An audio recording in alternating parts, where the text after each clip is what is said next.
once, a great battle ensued. My ribs.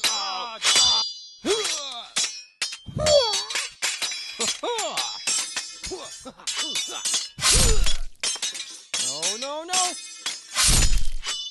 Sparta! After many years of battle, both sides saw major casualties. Soldiers were killed, and heroes were lost. Until finally, the great Odysseus came up with a plan. So him and his fellow Greeks built what is now known today as the Trojan horse. This was to fool the Trojans into thinking that this was a Greek peace offering. So the Trojans foolishly accepted this grand ruse into their kingdom.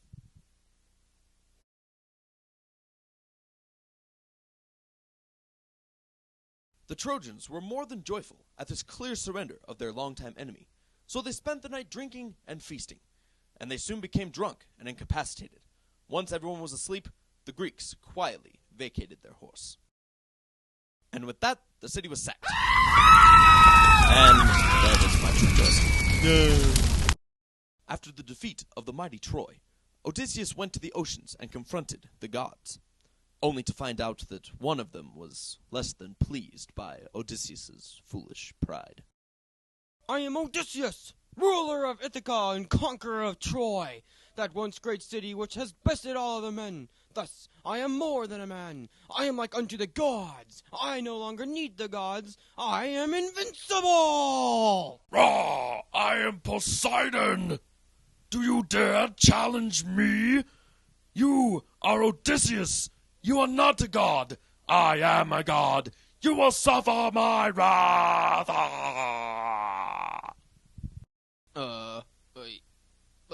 Well, crap. Alright, guys, come on. We're setting sail. We're getting ready to go. Yep, that's right. Keep it coming. Come on, guys. Everybody on board.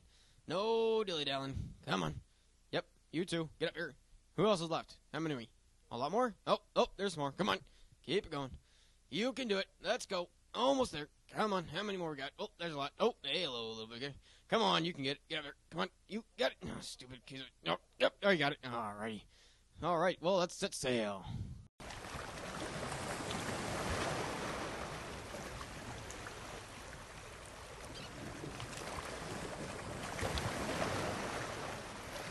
They set sail for Ithaca, a journey that was to take no more than 2 weeks, but it took them close to another 10 years. But not before many other trials. They encountered storms.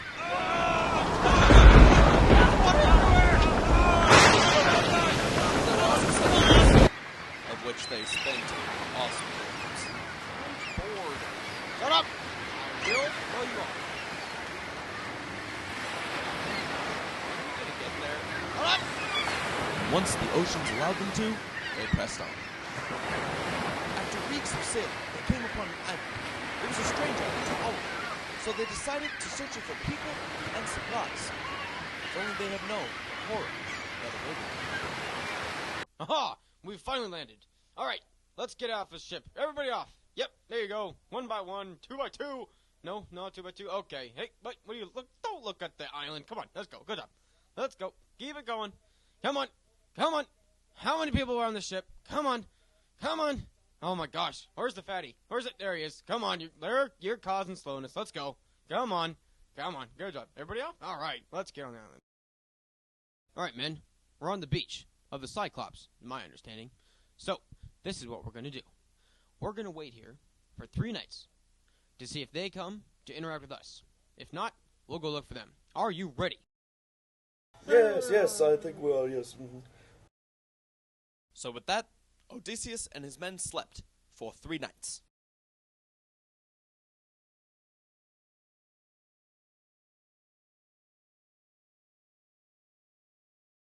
Why didn't we sleep? Because we're made of paper, and we're on sticks. We don't have the budget for such a thing. Now, nobody tried to interact with us. So, let's go find them. But I don't want to die. You won't die. Actually, this one is the first one to die. Odysseus and 2 of his men searched the island and found an empty cave, expecting to find someone inside, but they found no one. His men saw lambs and kids and cheeses, and said to Odysseus, "Let us make away with the cheeses, then come back."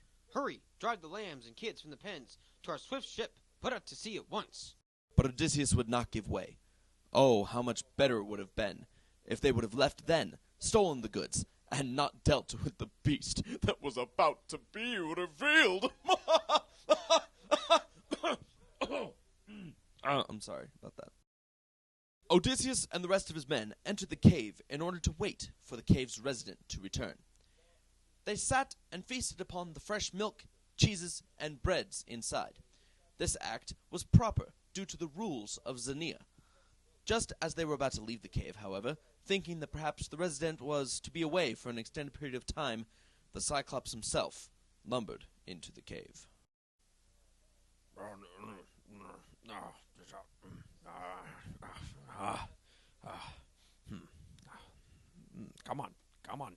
Come on, you lambs. Come. Yep, that's the way. That's the way. Into the pen. Let's go. The Cyclops Come on, entered, you. Come on, brandishing Ram. all Let's of his get in grotesque glory. Let's move. Coming in Come from on. a day of herding his Come on. sheep in the field, Come he on. directed his flock into the cave, as any good shepherd would. Then, as if it were a small pebble, the Cyclops shut the door, thus locking our hero and his comrades inside.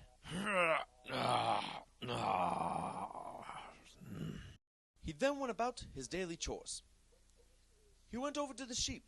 He placed a suckling under each of the ewes. He fed them and took half of their fresh white milk of the day over to curdle by the wicker racks and the cheese.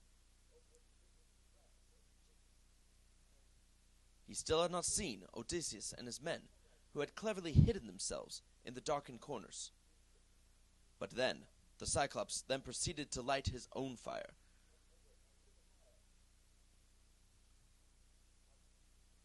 He spotted Odysseus and his men in the blaze. He thundered out, Strangers! Who are you? Where did you sail from? Over the running sea lanes? Out on a trading spree or roving the waves like pirates? Sea wolves raiding at will, who risk their lives to plunder other men? The hearts inside them shook, terrified by his rumbling voice and monstrous hulk. Nevertheless, Odysseus found the nerve to answer firmly. Men of Achaia we are, and bound now from Troy, driven far off course by the warring winds over the vast gulf of the sea, battling home on a strange tack, a route that's far off the map, and so we've come to you. So it must please King Zeus's plotting heart. We're glad to say we're men of Atrides Agamemnon, whose fame is the proudest thing on earth these days.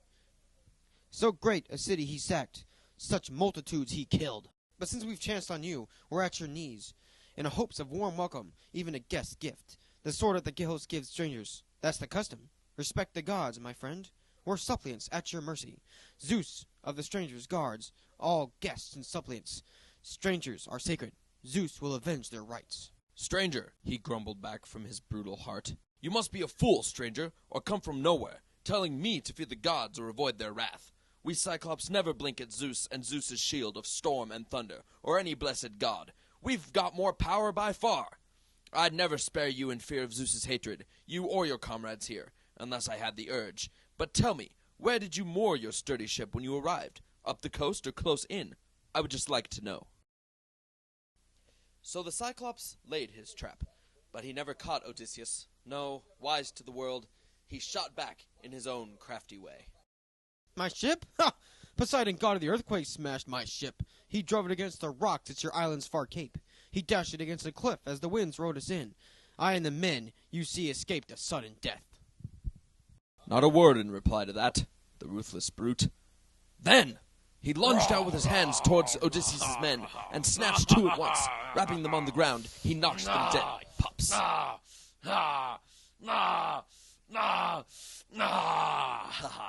Yes, perfect. He then commenced to feasting on their freshly killed bodies. Odysseus was no less than shocked at what had transpired, and his crew didn't exactly take it well either. Oh God! No! He ate him! He smashed his brains on the ground. Did you see that? Oh my God! I don't want to Oh my die! God! Oh my God! We're all gonna die! No! Run! Not me. Run! No. Oh, Run it's away. all lost. No. Everything is No. lost. Get out of here! I gotta find Move a the way. rock! How do we get out? Move the rock! Wow, that was really good. Well, I think with that, I'm going to turn in for the night. Yeah, and I'll eat those two guys in the morning. Night. And with that, the Cyclops slept soundly. While he slept, Odysseus began to put together an escape plan. His initial thought was to draw his sword and stab the beast where the midriff packs the liver. But then he realized something. That the Cyclops was the only one that could move that giant rock from the door. So Odysseus thought about their escape plan all night long. Once the Cyclops awoke, he relit his fire and milked his handsome ewes, placing a suckling underneath each to follow. He finished his chores and snatched up 2 more men for breakfast.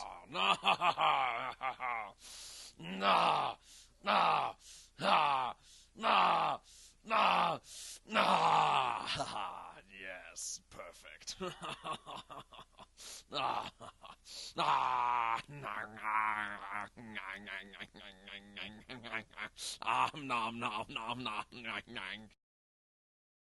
After the Cyclops' man meal, he herded his flock out of the cave and shut the door behind him, locking them inside. This left Odysseus and his crew nothing to do but discuss their inevitable fate. Odysseus, what are we going to do with ourselves? We're trapped. Men, I used last night to come up with a plan. This is what we're going to do. I am going to take a piece of wood from over there, sharpen the end with the swords while the beast sleeps. Then we shall stab him in the eye, thus causing him to open the door and yell to his neighbors. When he does that, we will make our swift escape. Nightfall brought the Cyclops back. He herded his flocks into their pens, fed the little lambs, put his milk and cheese aside for the night, and then he snatched up 2 more men.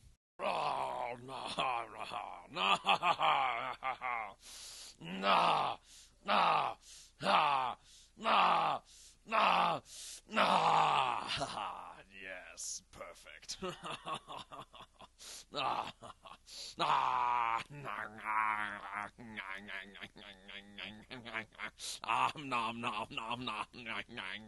Odysseus then approached the Cyclops with some wine.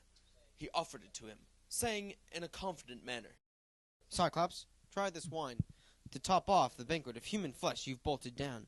Judge for yourself what stock our ship had stored. I brought it here to make you a fine libation, hoping you would pity me, Cyclops. Send me home. But your rags are insufferable, you barbarian. How can any man on earth come visit you after this? What you've done outrages all that's right. At that, the Cyclops seized the bowl from Odysseus and tossed it back, as a dehydrated man would toss back water. More!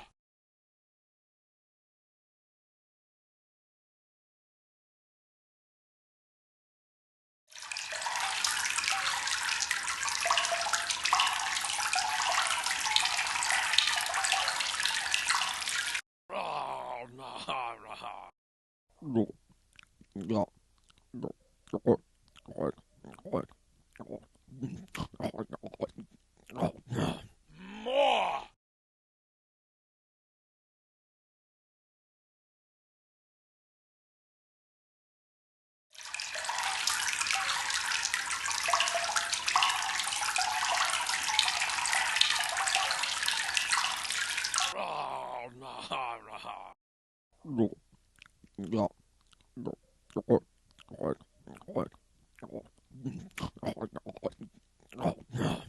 Tell me your name now, quickly, so I can have my guest gift that will warm his heart.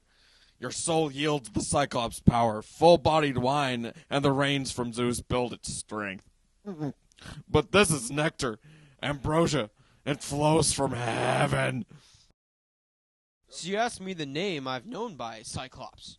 I will tell you, but you must give me a guest gift, as you've promised. Nobody. That's my name. Nobody. So my mother and father call me, and all my friends. But he boomed back from his ruthless heart. Nobody. I'll eat nobody last of all of his friends. I'll eat the others first. That is my gift to you. After 3 bowls of wine, the Cyclops passed out. All right, lads. The beast is asleep. It is time that we invoke our plan. Come with me, and grab the stick, so that we may thrust it in his eye. All right, men. Moment of truth. All right, men. On 4. Ready? 1, 2, 3, 4. Oh! Oh, my eye! My eye! He shoved a stick in my eye! Oh, my... Ha! Yeah. What do you think of me now, Polyphemus? Ha! I shoved a stick in your eyeball. Ha! Oh, my eye! My eye! My brothers! My brothers! Oh, no. Oh, my brothers! My brothers! Somebody has caused me trouble and pain. Someone has caused me pain. What's wrong, Polyphemus? What in the world's got you in this trouble? Roaring out in the God-sent night, robbeth of our sleep? Surely nobody's rustling your flocks against your will. Surely nobody's trying to kill you now by fraud or force. Nobody's friends! Polyphemus billowed back from his cave. Nobody's killing me now by fraud and not by force. Well, if you're alone, His friends boomed back. and nobody's trying to overpower you now, well, look, it must be a plague sent here by the mighty Zeus, and there's no escape from that. You'd better pray to your father, Lord Poseidon.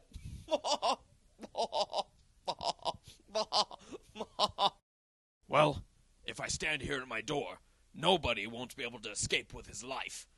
I will find him and his friends and kill them all myself. Ah, my sheep. Okay, this one's good. Oh, this one's really soft. Wow, I forgot about that. Oh, this one's nice. No people yet. I wonder where they might be. Where could they possibly have gone? Dear old ram, why last of the flock to quit the cave? In the good old days, you'd never lag behind the rest. You with your long marching strides, first by far of the flock to graze the fresh young grasses, first by far to reach the rippling streams, first to turn back home, keen for your fold when night comes on. But now you're last of all. And why? Sick at heart for your master's eye, that coward gouged out with his wicked crew, only after he'd stunned my wits with wine, that nobody who has not escaped his death. I swear, not yet.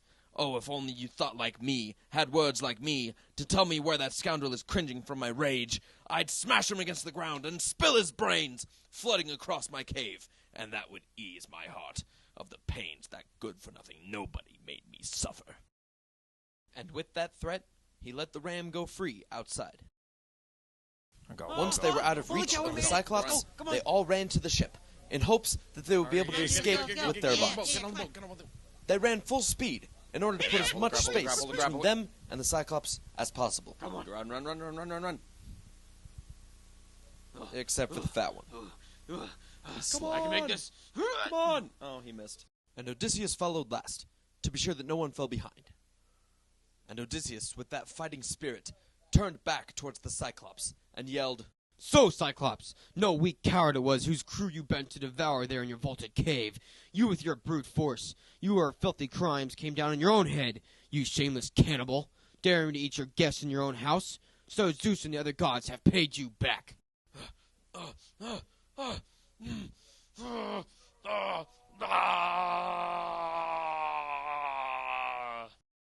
Cyclops, if any man on the face of the earth should ask you who blinded you, shamed you so, say Odysseus, raider of cities, he gouged out your eye, Laertes' son, who makes his home in Ithaca. Oh, no, that prophecy years ago. It all comes home to me now with a vengeance. We once had a prophet here, a great tall man, Telemus, Euryme's son, a master at reading signs, who grew old in his trade among his fellow Cyclops. All this, he warned me, would come to pass some day, and I'd be blinded here at the hands of one Odysseus. But I always looked for a handsome giant man to cross my path, some fighter clad in power-like armor plate. But now, look what a dwarf, a spineless good-for-nothing, stuns me with wine, then gouges out my eye. Come here, Odysseus, let me give you a guest gift, and urge Poseidon, the earthquake god, to speed you home. I am his son, and he claims to be my father true, and he himself will heal me if he pleases. So no other blessed god or no man can do the work. Heal you? Was his parting shot. Would to God I could strip you of life and breath, and ship you down to the house of death, as surely as no one will ever heal your eye, not even your earthquake god himself. But at that he bellowed out to Lord Poseidon thrusting his arms to the starry skies, and prayed, "Hear me, Poseidon, god of the sea blue mane who rocks the earth. If I really am your son, and you claim to be my father, come, grant that Odysseus, raider of cities, Laertes' son, who makes his home in Ithaca, never reaches home, or if he is fated to see his people once again, and reach his well-built house and his own native country, let him come home late, and come home a broken man, all shipmates lost, alone on a stranger's ship, and let him find a world of pain at home." And with that, Odysseus and his crew sailed away, only finding themselves sailing for 10 more years and encountering many, many more trials. What? Huh? Oh yeah, dude. You're SOL. Oh.